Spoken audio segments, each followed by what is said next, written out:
What's going on, you guys? Welcome to Technology USA. Now, this is going to be my first video on the channel and a chill one at that. Now, I do plan to make videos specifically about tech and gaming and not just, industry updates and gaming news, but I'm going to try to do one of these videos every week that I can, so expect those videos on Saturdays where we cover like 3 or 4 gaming news topics in the industry, technology, whatever, anything that's related to that stuff. But getting into today's topics, are video games about to get more expensive than ever, with rumors coming out that GTA 6 could release as high as $100. Also, Take-Two has announced their intended release date of GTA 6. And we are also going to be talking about the potential of GTA 6 on the Switch 2. Is it even possible? Will we see it? So firstly, it has been rumored that GTA 6 will release at a higher price, compared to the usual $69.99 that we're used to paying for AAA titles. I've seen this in several places all over social media and even on news sites like Kotaku. Unfortunately, it may just be one of those situations where if the rumors keep popping up, it may very well be true. Coming from an article on Game Rant by Kyle Knight and a discussion on the future of video games with analyst Matthew Ball, Matthew discusses the possibility that Take-Two may release GTA 6 at $80 or maybe even $100. Now, what is making Matthew Ball, this analyst, think that Take-Two is going to actually increase the price of GTA 6? Well, it's because they've done it before. This isn't the first time that we've been in this situation.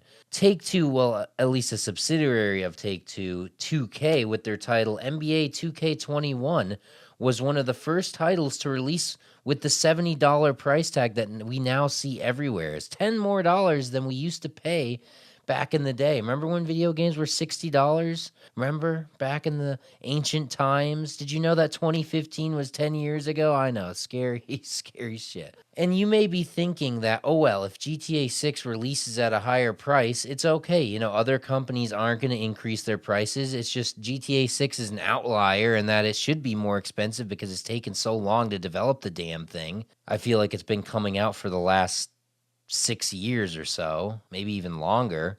But if you know anything about how capitalism works, you know that once other companies see that GTA 6 can be released at a higher price and get away with it, then why not them? Why can't we raise our prices too? Take-Two took all the heat with NBA 2K21.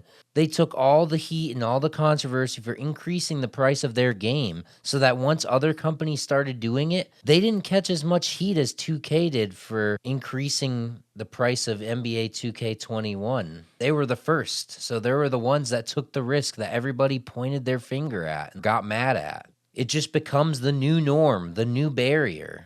And we see this kind of stuff in the broader tech industry as well, not just gaming. Think about when Apple removed the headphone jack. First, Samsung blasts them in the ads, rips them a new asshole. It's talking about how you don't need a dongle for our phone, you can just plug your headphones in. Next thing you know, the new Samsung device comes out, those ads are gone, and so is the headphone jack. It's the same concept here. Monkey see, monkey do. That's all it really stems down to. If GTA 6 releases at a higher price than $70, that will be the new price for video games. And me and a lot of other people are not happy with this news. And that's because, well, let's look at game prices over the last few decades. As you can see with this graph here, video games were $60 for a long time, until the prices increased to an average of $70 around 2020 with the 9th gen of consoles, putting the price around $80 today adjusted for inflation. So if prices were to increase to $80 today, it actually would be kind of on par, actually a little bit below prices in 2020 accounting for inflation. But if the new price becomes $100 adjusted for inflation, that would put video games at their highest price since the 90s. I mean, look at this graph here. In 96 with the N64, we were looking at prices of $117 and $89 with the PS2. So in between that, let's say it's around $100, $110, $105. We're looking at the highest prices in decades for video games. But there's a missing piece to all of this. You see, back in 2000 with the PS2 or 2005 with the Xbox 360, microtransactions and DLC weren't really a thing. I mean, they started back in 2006 in Elder Scrolls 6, Oblivion, where you could buy a set of horse armor for $2.50. Real money, not fake in-game money. It took quite a few years after that before we saw microtransaction becoming something that's jammed down our throats. Now companies are actually making more money on microtransactions than they actually are far from the retail sales of a video game. So this graph doesn't really show the entire picture of video game revenue over the decades. It's just showing one piece of the puzzle now. This is important when talking about this because on the flip side, these analysts are looking at this price increase as a good thing for the gaming industry.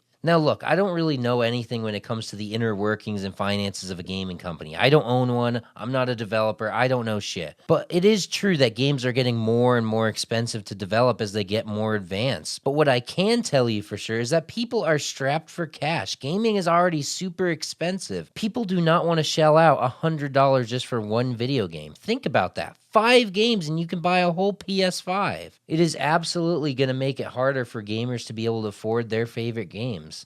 But Ethan Gach touches on this point in his article titled, "Could pricing Grand Theft Auto 6 at $100 help save the gaming industry?" He goes on to state, video games have never been more prevalent or elaborate, but the industry that creates them is currently facing unprecedented headwinds amid spiraling costs, intense competition, and a stagnating player base. A new market analysis suggests that breaking the current $70 price barrier on games could help ameliorate some of the challenges, and that Grand Theft Auto 6 could be the one to do it. There is hope that Take-Two will price GTA 6 at $80 or even $100, thereby breaking a key price barrier and enabling the rest of the market to move up too. Take-Two might not need the extra money, but raising the price of GTA 6 could give cover to other companies to raise their prices as well. The increasingly hollowed out middle ground could go from charging $40 and $50 to $60 and $70, so the reasoning goes. Then again, in the current zero-sum environment, raising the cap could also just drive even more money away from smaller companies and lesser-known franchises. As you can see, the argument here is that smaller developers will get the green light to increase their prices once the bigger guys do. And while Take-Two might not need the money, and these bigger developers might not need the money from these game increases, these smaller developers would benefit greatly from an increase in game prices. That's a good point. I mean, it is. He makes a good counter argument at the end as well, talking about how raising the price of games could just backfire for smaller developers and end up just giving more of the money that's available that people have to spend to the larger developers. And I'm glad that he brings that up because it definitely is possible. And I honestly, to be honest, I would think that that's the more likely conclusion. But what do I know? What do I know? I'm not an analyst or anything, but I don't know. I just think that people are going to have less money and they're going to spend it on these big games like GTA 6 and these bigger titles rather than go for these smaller games. They're not going to have enough money left over for these cheaper, smaller titles from smaller developers that don't have the resources that Take-Two has. But overall, I do think we're going to see GTA 6 release at a higher price. I think at this point, it's pretty confirmed that we're going to see this. I mean, I could be wrong 100%. This is all speculation, but I personally see it being $80 more than I see it being $100. I think a $30 increase would just cause too much controversy. People would be pissed off, and it just wouldn't be good for the release of GTA 6. But we'll see. While I do disagree with the price increase, I think $80 wouldn't be too terrible. It would, kind of be on par with the inflation and all that. And yeah, he makes a good point that maybe it would help smaller developers in the long run, but I don't know. $100, if that happens, it's just not going to be good in my opinion. I don't think people are going to be very happy. It's going to sour the release a little bit, but I don't know. People are so hyped for GTA 6, it might not even matter. Nobody will even be paying attention. They'll just be playing GTA 6 and paying attention to how awesome the game is. Honestly, though, if I had the choice, I would honestly pay $100 for video games if it meant no more microtransactions ever again. You just never get hassled. You buy the game, you own it, and there's nothing else, just like how it used to be. I would actually pay $100 if it meant that, but that's never going to happen, let's be honest. Moving on to our next topic, also regarding GTA 6. We're going to be hearing a lot about this game leading up to its release. This is probably the most hyped game of all time, and I do think it's going to be worth the wait. I think it's going to live up to the hype. Confirmed officially in an earnings call from Take-Two Interactive, they have stated that GTA 6 will be releasing in the fall of 2025. Yes, confirmed in fall of 2025. You can see the official calendar of Take-Two's release releases here. And as you can see right there, here is GTA 6 slated for a fall of calendar 2025 release. This is very good news because people are starting to speculate this game's going to get delayed again after they announced the release date of 2025 in the first trailer, especially with all this silence and people speculating that a second trailer would have been released before the end of 24, which it never did. So people were just convinced that this game is just never going to come out. It's been so long. Think about it. GTA 5 came out in fall of 2013. That was 12 years ago, over a decade, coming out on the 7th gen consoles, the 360 and the PS3. PS3, not PS4, PS3. We're going way back. And that means that GTA 5 has been out on 3 different generations over the years. And so you can see why people are starting to get antsy about this. They're like, what's going on? Is this game actually coming out? With this calendar coming out in this earnings call, I think we can be rest assured that GTA 6 is going to be coming out this time, fall of 2025, because it would be very bad on Take-Two Interactive to delay this game even longer, especially now that they've officially confirmed it in their earnings call. Yeah, it would not look good for the company if they kept pushing it off even more. I mean, this is the longest gap in between major GTA releases we have ever seen. Before that, the longest gap was GTA 4 and GTA 5, which was only 5 years compared to the 12 that we're looking at if GTA 6 releases in fall of 2025. So yes, guys, I think we can definitely see GTA 6 coming out fall of 2025. I mean, you never know, but unless there's like COVID 2.0, we're probably going to be seeing it fall of 2025. For our last topic, we will be discussing GTA 6, of course, again, on the Switch 2. Will it happen? Is it going to be coming out on the Switch 2? Well, we do have a little more hope now that we could see this game come out on the Switch 2. During the same earnings call that we touched on earlier when they revealed the confirmed release date of GTA 6 later this fall, Take-Two CEO Strauss Zelnick, I think that's how you say his name, mentioned the Switch 2. Kyle Knight from Game Rant states, during a new quarterly earnings call on February 6, Take-Two Interactive CEO Strauss Zelnick briefly discussed Nintendo's next console and said that he fully expects Take-Two to support the Switch 2. Zelnick explained that the studio supported the original Nintendo Switch when it made sense for the individual release, but now that the Switch 2 can support any audience and isn't just geared towards a younger demographic, the CEO says it would fully expect to support the Switch 2. Now, as you can see, they didn't confirm GTA 6 on the Switch 2. It's still speculation at this point. But what the CEO is stating here is something very important, bringing up the demographic shift with the Switch, becoming a console with an audience that ranges much more in age compared to the previous Nintendo consoles, which pretty much means he's saying it makes more business sense with the amount of adults that are buying Nintendo consoles now compared to before to release a more mature title on the console like GTA. This is a big deal because previously with the Wii U, even the Switch 1 to an extent, they were looked at as more of like a children's console. There weren't as many adults playing it, especially compared to the big players in the industry, the Xbox and the PlayStation. And, this goes back decades. This goes back all the way to the SNES and the Genesis, this whole Nintendo is more for kids debate. I mean, think back to Mortal Kombat on those two consoles and how the SNES was more censored than the Genesis with the gore in the game, and how Nintendo with Mortal Kombat 2 opted to put more gore in the game because there was so much pushback in terms of the amount of games they sold. This is huge. The CEO is now stating that this is no longer an issue, that more adults than ever are buying Nintendo consoles. So we are definitely going to see more ports to the Switch 2 when compared to the Switch 1, especially with Take-Two. Now, does that mean we're going to see GTA 6 on the Switch 2? Honestly, I don't know. They didn't confirm it. But can it even run the Switch 2? That's the question. Will this console even be able to run a game like that? Because this is going to probably be one of the most graphical, intensive games in a long time. I mean, it's been in development for a long time, and a lot of people are hyping this game up. So they're putting a lot of effort into this game. And honestly, if you want my opinion, I do not think that the Switch 2 is going to be able to support GTA 6. There's been a lot of speculation on how powerful the system is going to be, and they're kind of putting it in the ballpark of a PS4 to an Xbox Series S in terms of power. And this can be concluded because we already know that the Nintendo Switch 2 is going to be using NVIDIA's T239 processor, and this T239 chip will be comparable like I said, to a PS4, Xbox Series S. And keep in mind that this is a portable console, and so just like the original Tegra processor on the Switch 1, it's going to be clocked down to an extent to save battery life and to make it more of a playable portable console. I mean, if you had the thing overclocked to the max, you'd only on the Switch 1,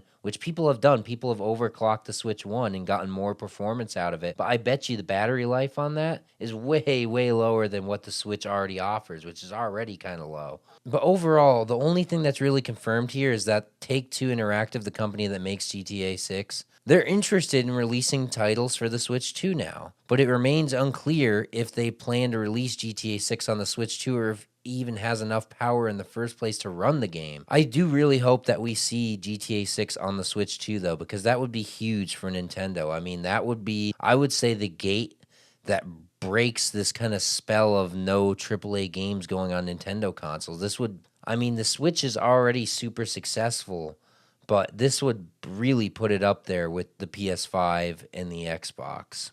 I mean, I really think that they would sell just a shit ton of Switch 2s just from people buying it to play GTA 6 on the go. But if there's one thing that's for sure about GTA when it comes to it being on the Switch, is that we're definitely going to see GTA 5 come out on the Switch. I mean, with the game being out since the 7th generation and the Switch 2 being comparable to 8th gen consoles, I think it's a no-brainer that the Switch 2 is definitely going to be able to run GTA 5 no problem. And they definitely like making ports of GTA 5 over these last few generations of consoles, so we'll probably definitely see it. But anyways, before I go, guys, I have a bit of a bonus story here about Sony and the network, okay? What's going on with Sony's network? Is Lizard Squad coming back? Damn, I'm getting nostalgia even bringing that name up. But yes, Sony's network has been experiencing a major outage as of today, Friday, February 7th, 2025. This video being uploaded Saturday, so right now I'm filming it's Friday, and the network went down this evening around like 6, 7 o'clock-ish. And as of 11 p.m. tonight, Friday, it's still showing that it's down on the PlayStation Network status page, and people all over X are reporting issues with the service still. So if you're a PlayStation gamer, unfortunately, you may have to wait until tomorrow or even longer to access the network. Unfortunately, there's no information about when it's going to come back up or what's causing the issue. The only thing we really got is a post from PlayStation Japan on X around 7 p.m. Eastern Standard Time. They go on to state, at this time, the PlayStation Network, including PlayStation Store, may not be available. We sincerely apologize for the inconvenience caused to our customers. We are currently investigating the issue and working to restore service, so please be patient. So like I said, we don't know what it is. We don't know if it's hackers like Lizard Squad or just